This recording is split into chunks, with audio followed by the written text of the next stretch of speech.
Nabi SAW bersabda, innama ana mru'un magbud yushiku ayyatiya rasulu rabbi faujibu wa ana tarikun fikum astaqalain ma in tamassaktum bihima lan tadillu ba'di abada. Aku ini adalah seorang manusia biasa yang bentar lagi aku mati. Mungkin sebentar lagi datang utusan Tuhanku, dia akan menjemput rohku dan aku akan mengiyakan undangannya. Tapi aku tinggalkan kalian dua hal.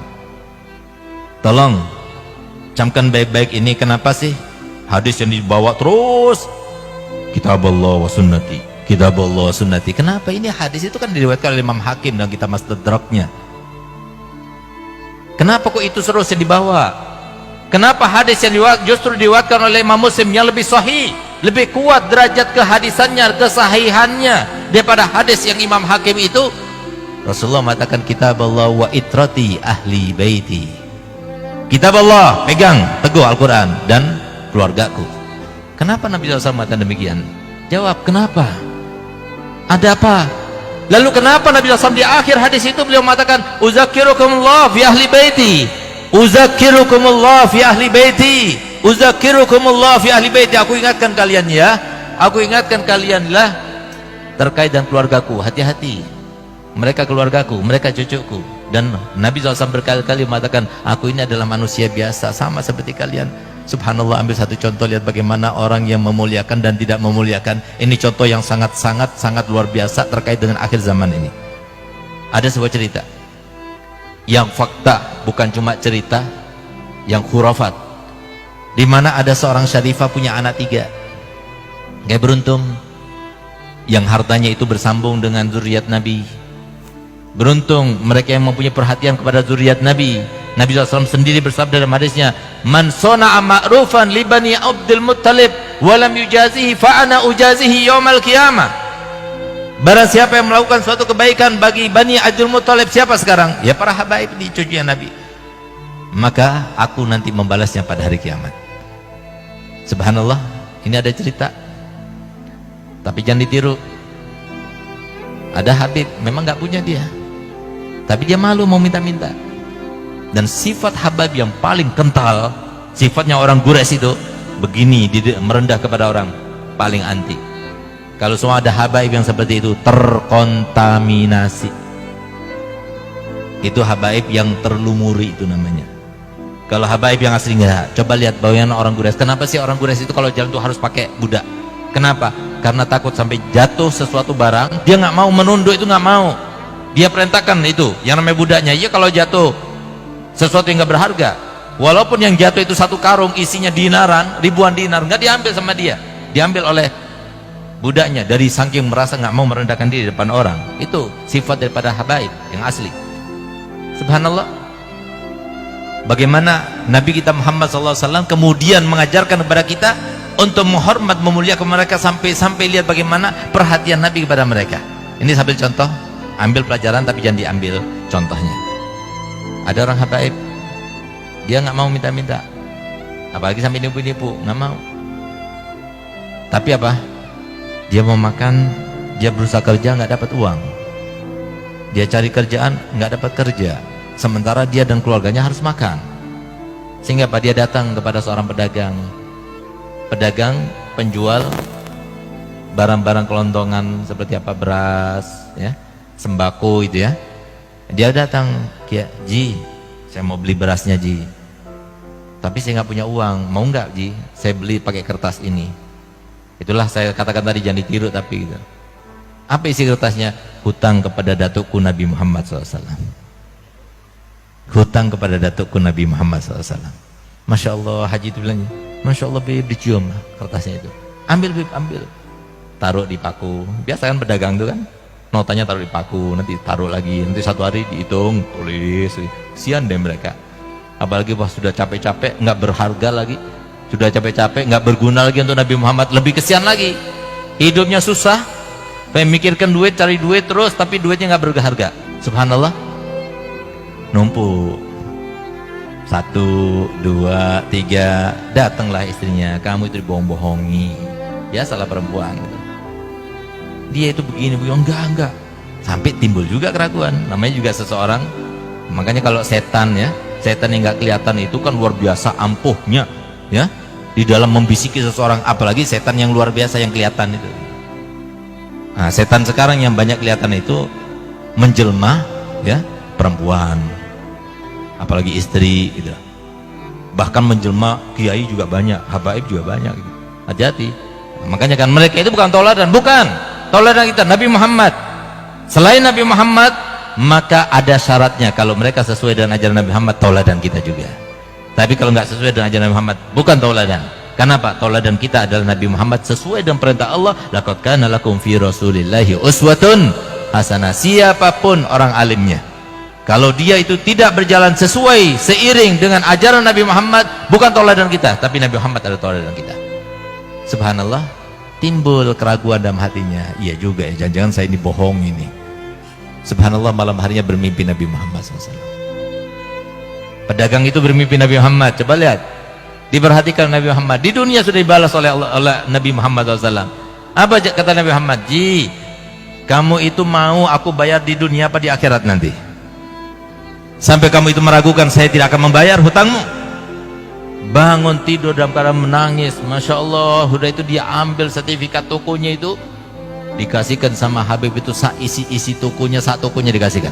Kali ada yang mau melakukan gitu, kirim ke Bangil sana, kirim ke saya gitu. Masya Allah, coba lihat, diperhatikan. Ada lagi satu cerita, ini terkait dengan akhir zaman. Hati-hati, jangan sampai kita tertipu. Makanya kenapa Allah Ta'ala mengatakan wala taghurrannakumud dunya wala yaghurrannakum billahil ghurur. Jangan tertipu dengan imamah ini, jangan tertipu dengan rida ini, jangan tertipu dengan gelar kita sebagai Habib, sebagai kiai, sebagai panutan. Jangan tertipu. Bisa jadi itu adalah sebuah triknya setan untuk menjerumuskan kita. Coba lihat bagaimana ada seorang syarifah punya anak 3, suaminya meninggal, dia nggak bisa bekerja, nggak ada warisan, sehingga kemudian karena terpaksa nggak ada yang bantu. Nah ini harusnya kita cari. Ada mereka zuriat Nabi yang dia itu mau minta malu, mau kerja, dia nggak dapat kerjaan. Nah, yang semacam itu kok dibantu, itu langsung nyambung kepada Nabi Muhammad SAW. Subhanallah, terpaksa nggak ada yang dimakan. Seorang ibu ibanya kepada anaknya, dia keluar. Yang paling mengetahui dengan ilmu terkait dengan kemuliaan dan kebaikan kan para ulama. Datanglah dia kepada seorang mufti di tempat itu, di negara itu. Tepatnya di Irak ini terjadinya. Datang mufti, saya ini syarifah zuriat Nabi, suami saya baru meninggal, saya punya anak 3 perempuan semuanya, nggak bisa kerja kami, dan nggak ada yang bisa dimakan sekarang ini. Kami ingin meminta bantuanmu, ulurkan bantuanmu untuk kami. Apa jawaban kiai? Mana buktinya kalau kamu itu syarifah? Kalau kamu mana syarifah, buktinya apa? Dia nggak bawa bukti. Nasab mungkin waktu itu Toriko apa namanya itu, Robito itu belum ada kali gitu, sehingga belum ada nasab itu yang tercatat seperti paspor sekarang ini. Sehingga apa? Ya sudah, karena dia minta bukti, dia nggak punya bukti, dia keluar. Karena dia itu terhimpit dengan rasa lapar yang luar biasa, perutnya, dia datang kepada orang Yahudi, pedagang Yahudi, tapi dia bilang, "Gal, aku ini syarifah zuriat Nabi." Polos, lugu, tapi nggak ada maksud. Yang polos sama lugu itu karena ada maksudnya. Ini nggak ada maksudnya. Akhirnya apa? Dihormati sama Yahudi itu. Dikasih makan, dikasih ini. Kamu di sini sudah, tinggalnya di sini dulu. Sampai kamu itu merasa enak, baru nanti kami akan carikan tempat tinggal yang layak untukmu. Tinggal di situ. Malam harinya, si kiai itu bermimpi. Itu yang namanya umatnya Nabi Muhammad itu daripada mahsyar, cari syafaat, cari ini, terus di situ ada pintu, ada surga, ada pintu-pintu surga, bahkan ada sebuah hotel atau sebuah rumah surga yang sangat mewah, yang sangat indah. Maka kemudian dia berharap itu adalah milik dia. Maka kemudian dia tanya kepada Rasulullah, itu milik siapa? Itu milik umatku. Aku juga termasuk umatmu ya Rasulullah. Kamu umatku? Geliat, mana buktinya? Kata Rasulullah. Takutnya kita seperti itu, Pak. Mana buktinya, kata Muhammad? Mana buktinya kalau kamu umat? Geliat Rasulullah, masa engkau tidak tahu aku ini adalah umatmu?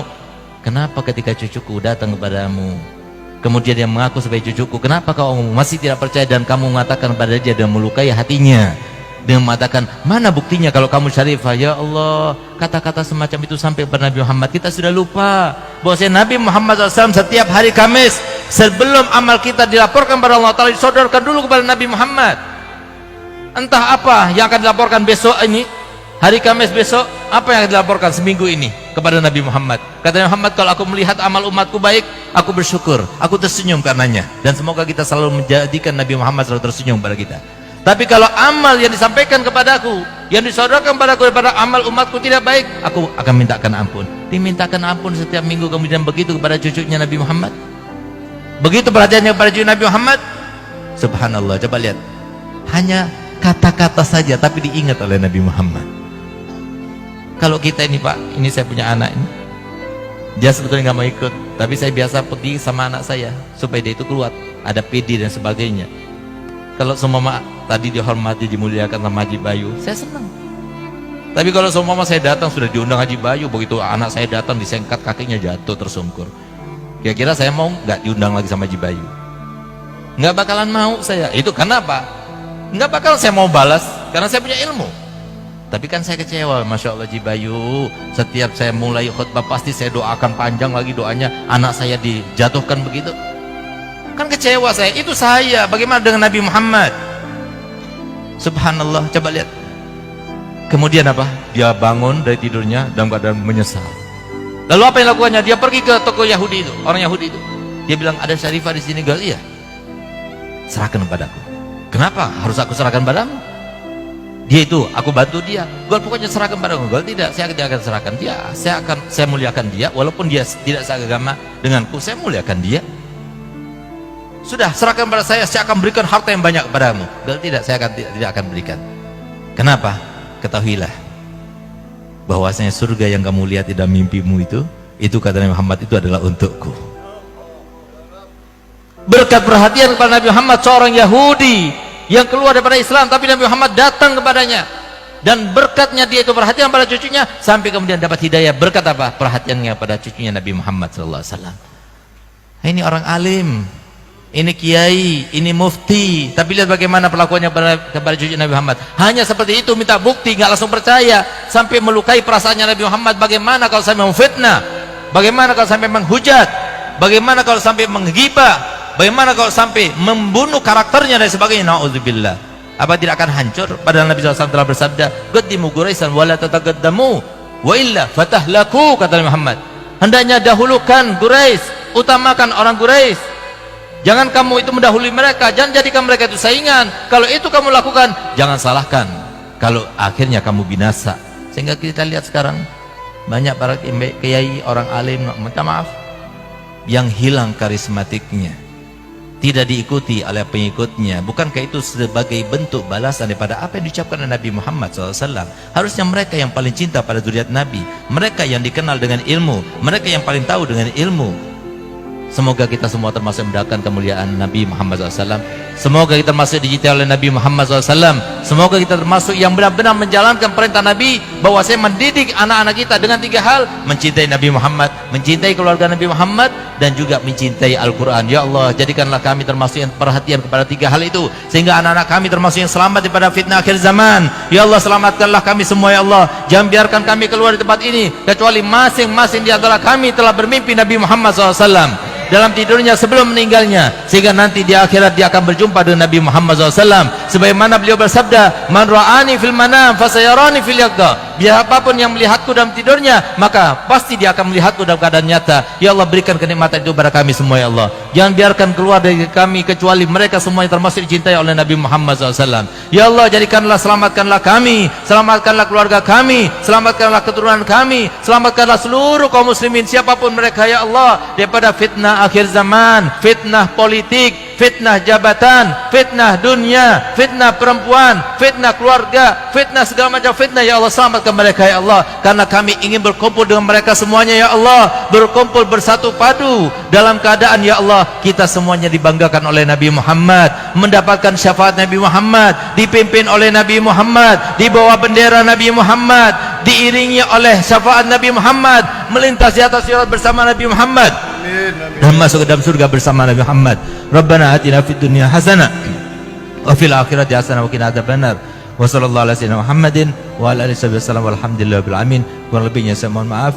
Wabillahi taufiq wal hidayah. Wassalamualaikum warahmatullahi wabarakatuh.